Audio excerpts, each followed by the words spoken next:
7:09. Bienvenido, señor embajador del Ecuador en México, Enrique Ponce de León. Él es abogado, doctor en jurisprudencia. Fue ministro de Turismo hasta hace poco, ustedes lo recordarán. Director general y procurador de hoteles de Cameron S.A., en donde alcanzó récords de ocupación, por eso lo recuerdo, 70% para arriba en promedio al año. Catedrático universitario, tiene postgrados en la Universidad de Salamanca y Harvard. Señor embajador, gracias por atendernos.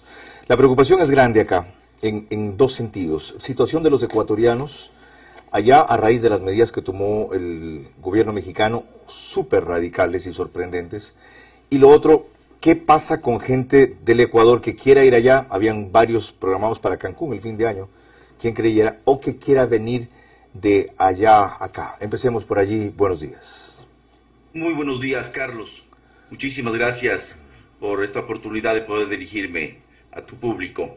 Tengo que empezar diciendo que México ha mantenido una política de mucha prudencia en relación con la política y con la economía, en relación con la crisis sanitaria.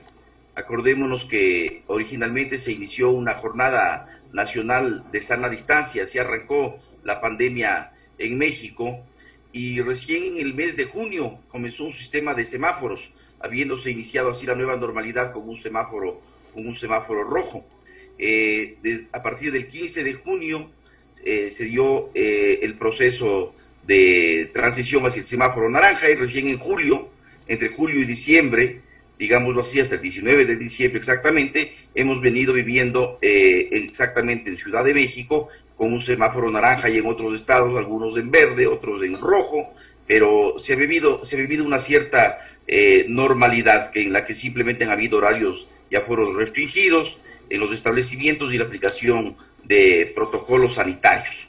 Lo que sí debo recalcar es que nunca, desde que inició la crisis hasta el día de hoy, México ha cerrado sus fronteras, ni ha cerrado, por lo tanto, sus aeropuertos. De manera que el tráfico aeroportuario hacia México y desde México es absolutamente normal. Bien, aclarado eso.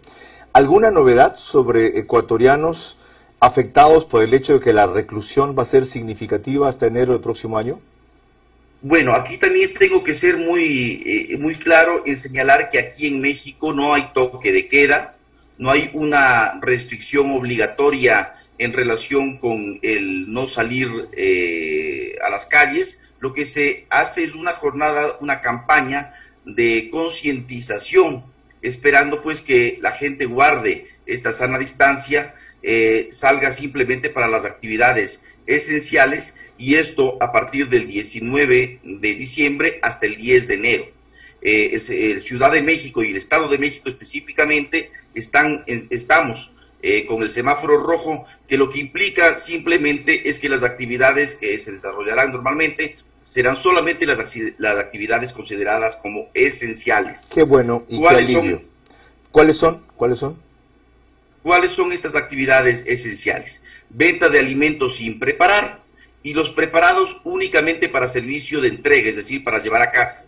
Servicios de energía, servicios de transporte, servicios de manufactura, servicios de salud, servicios funerarios, de construcción, de telecomunicaciones, servicios financieros, fabricación y venta de medicamentos, talleres, reparaciones y refacciones, servicios tributarios de seguridad, obra pública, agua y servicios necesarios para la operación del gobierno. Qué bueno que usted pone el asunto en perspectiva, porque acabamos de conversar con el ministro de Transporte, no lo quiero contraponer a él, por supuesto, pero de hecho usted al informar lo que ha informado se ha contrapuesto en el sentido de que las medidas en México incluyen en actividades esenciales una gama mucho más amplia, como acabo de describir, que las que aquí.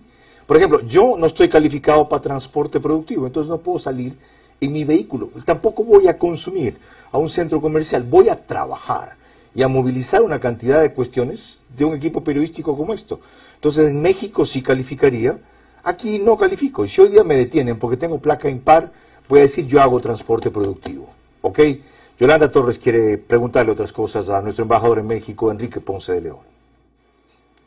Embajador, un gusto saludarlo. Cuéntenos qué está pasando en México, según ustedes la legislación migratoria mexicana es restrictiva y punitiva.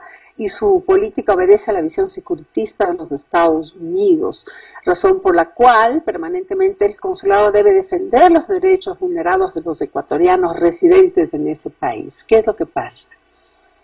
Bueno, aquí tengo que ser contundente en señalar algo.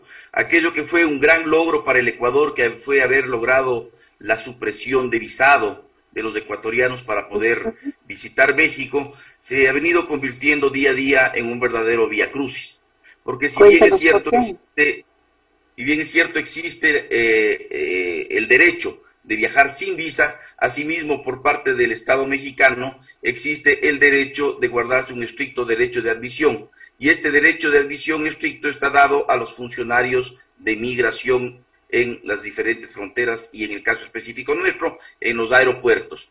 Eso implica que haya un gran número de inadmisiones. Esta ha sido una lucha desde que asumí la embajada. Nos encontramos ya con esta lamentable realidad de que se iban haciendo pues las inadmisiones de muchos ciudadanos, unas con razón probablemente y la mayor parte de ellas sin razón. ¿Cuáles serían esas razones, embajador? Por ejemplo, lo que ellos llaman inconsistencias en la información. Por ejemplo, para un turista, y aquí aprovecho para hacer un llamado a la población ecuatoriana para que cuando viaje a México tome estas medidas. No pueden venir sin tener reservas de hoteles o tener clara la dirección donde van a hospedarse. O si van a la casa de un familiar o de un amigo, tener una carta de invitación, tener una dirección clara, saber dónde van a estar hospedados, tener un número telefónico, saber los nombres exactos de las personas que les van a acompañar, tener una tarjeta de crédito o de débito, o de lo contrario cierta cantidad de dinero en efectivo. Esas generalmente son las preguntas que les hacen en migración y cuando encuentran la más mínima inconsistencia proceden a lo que ellos llaman inadmisión. ¿Y qué porcentaje de gente, usted tiene ese dato, qué porcentaje de gente no logra entrar a México por estas circunstancias? No lo tenemos en este momento actualizado porque la verdad, a raíz de la pandemia, todo cambió. Claro, así es. Acordémonos que de haber sido un país que traía una cantidad enorme de turistas hacia México, a partir del mes de marzo pues se suspendieron los vuelos desde Ecuador y nos quedamos prácticamente en inconectividad. Claro que sí, pero es peor la cura que la enfermedad, embajador. Es mucho mejor tener que hacer toda la tramitología para una visa aquí e ir preparados con los temas que llegar y realmente, porque si dicen que no hay visa, o sea, nosotros que viajamos sin visa, por ejemplo, a Colombia, no tenemos todos estos requisitos. O sea, sí se pregunta, pero no es que si uno no da un dato exacto o hay inconsistencias, no le dejan entrar al país. Es una situación grave que, como repito, nos ha venido no solo preocupando, sino ocupando. Yo he mantenido varias reuniones con la más alta autoridad de migración, que es el comisionado del Instituto Nacional de Migración, con el propio canciller Marcelo Ebrard.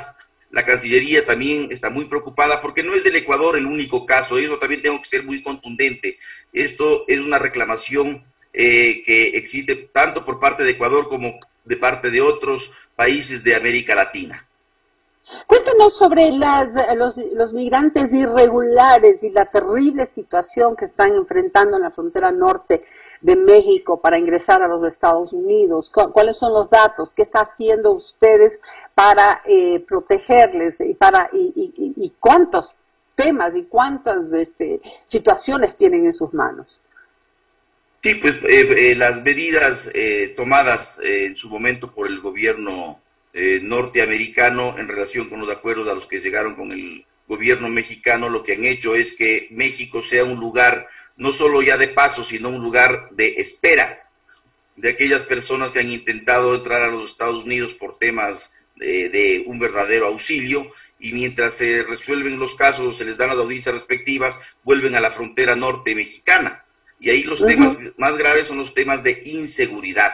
Entonces, este ha sido otro tema que lo hemos venido trabajando con las autoridades, tanto de inmigración como de seguridad de México, para tratar de proteger los derechos de nuestros migrantes. Sí debo ser contundente en decir que tenemos un consulado que está a cargo de la frontera norte, que es el consulado en Monterrey, que es un consulado muy activo, que está que ha puesto el dedo en la llaga y que está en forma personal a cónsul, haciéndose cargo de estos casos tan complejos. Pero sí decirles que efectivamente, si bien es cierto, ha sido una época de relativa calma por la pandemia, pero que en cuanto pues se volvieron a regularizar de alguna manera los vuelos, etcétera, se vuelven ya a recibir estas lamentables noticias. Sí, los desaparecidos siguen aumentando en Ecuador. Vamos con Carlos Vera, que tiene más preguntas para usted. Gracias. Gracias, Yolanda. Realmente no, señor ministro, muchas gracias también.